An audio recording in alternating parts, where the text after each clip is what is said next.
Terima kasih buat Bapak Kepala Sekolah yang sudah memberikan kesempatan kepada saya.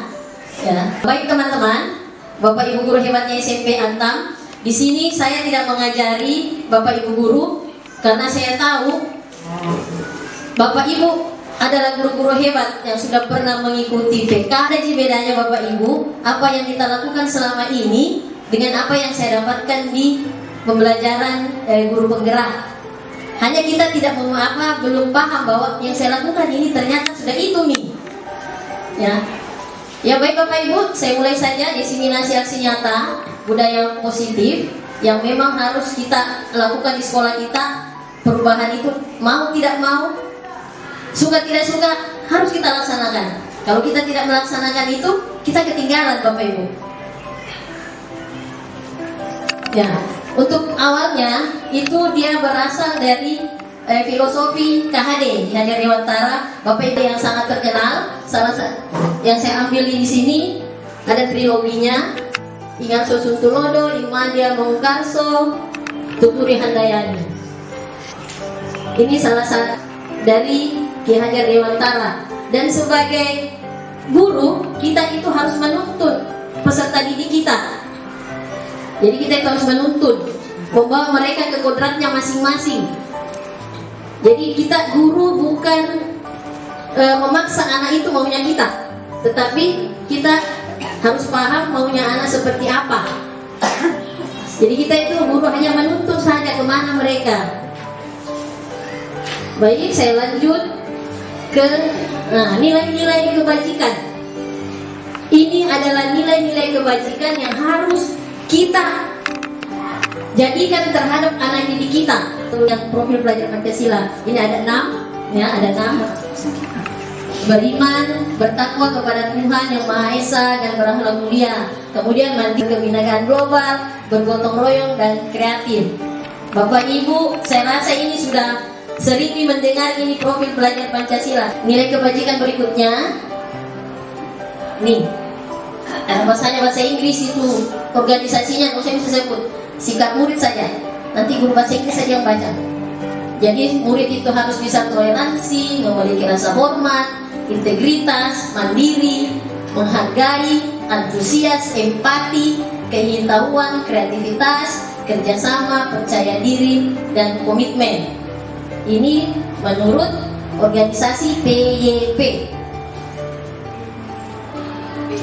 Kemudian yang nilai kebajikan berikutnya, yang dari 9 pilar karakter yang punya Indonesia, nanti bahasa Inggris bisa baca, nanti saya takut salah.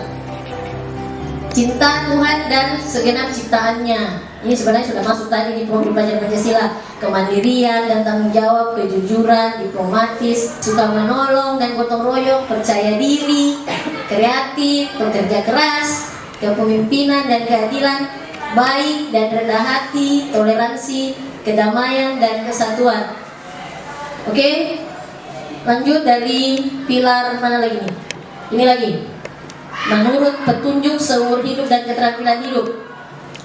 Keterampilan hidup dapat dipercaya, lurus hati, pendengar yang aktif, tidak merendahkan orang lain, memberikan yang terbaik dari diri. Kemudian petunjuk hidupnya, peduli, penalaran, bekerja sama, keberanian, keingintahuan, usaha, keluasan, fleksibilitas, berorganisasi, kesabaran, keteguhan hati, kehormatan, memiliki rasa humor, berinisiatif, integritas, pemecahan masalah, sumber pengetahuan, tanggung jawab, dan persahabatan. Itu menurut petunjuk seumur hidup dan keterampilan hidup.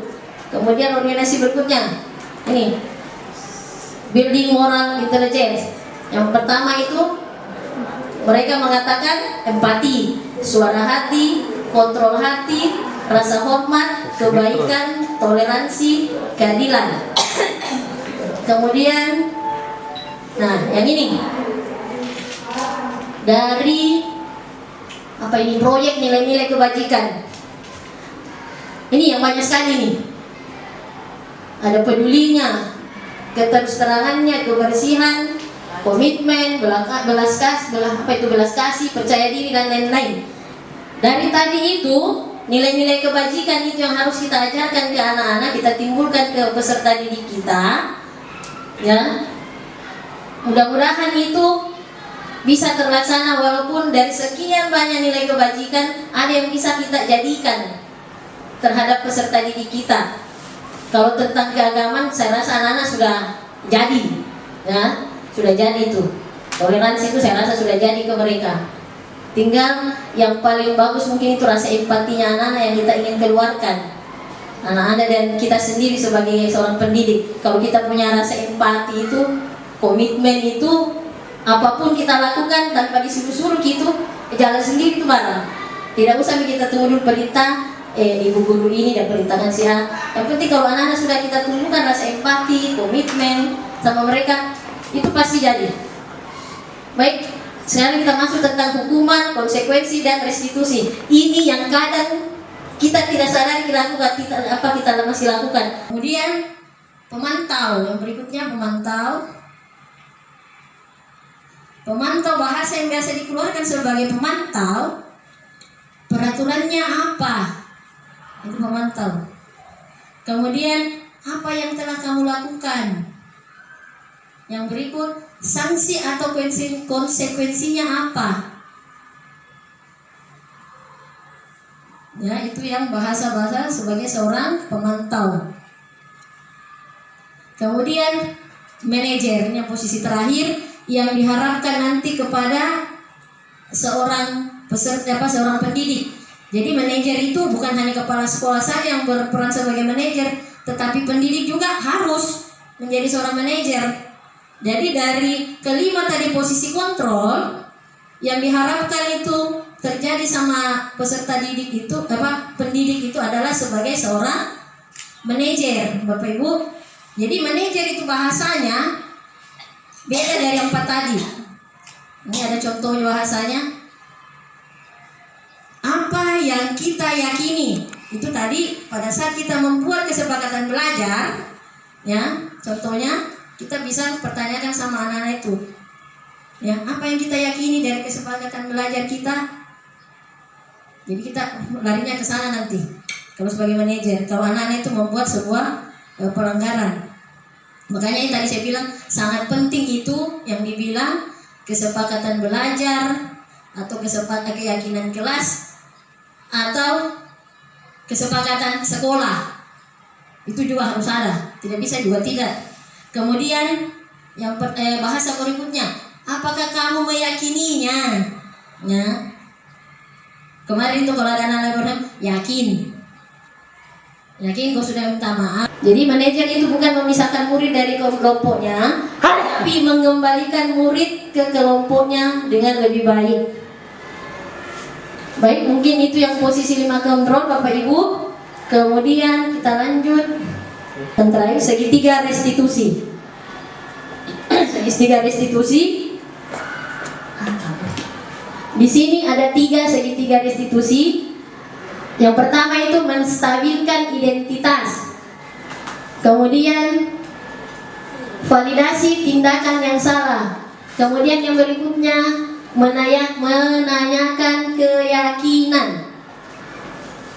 Kalau menstabilkan identitas, itu isinya kamu bukan satu-satunya yang pernah melakukan ini, ya. Di saat ada anak-anak bermasalah, atau setiap orang pasti pernah melakukan kesalahan, itu kita stabilkan dulu identitasnya.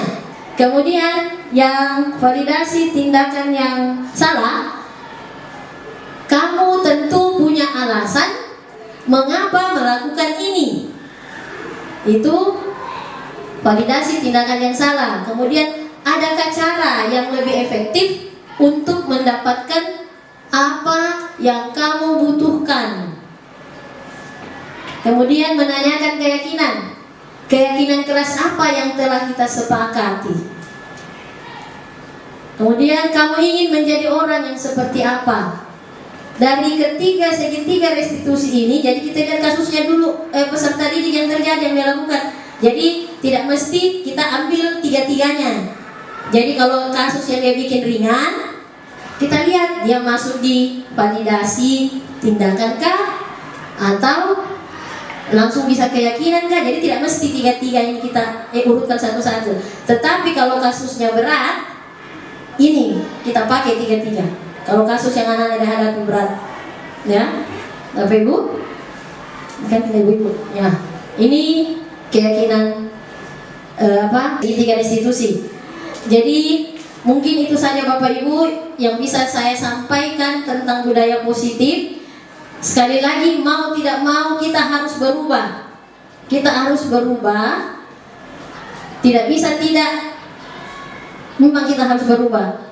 Perubahan itu dari diri kita dulu, baru kita limpahkan ke peserta didik.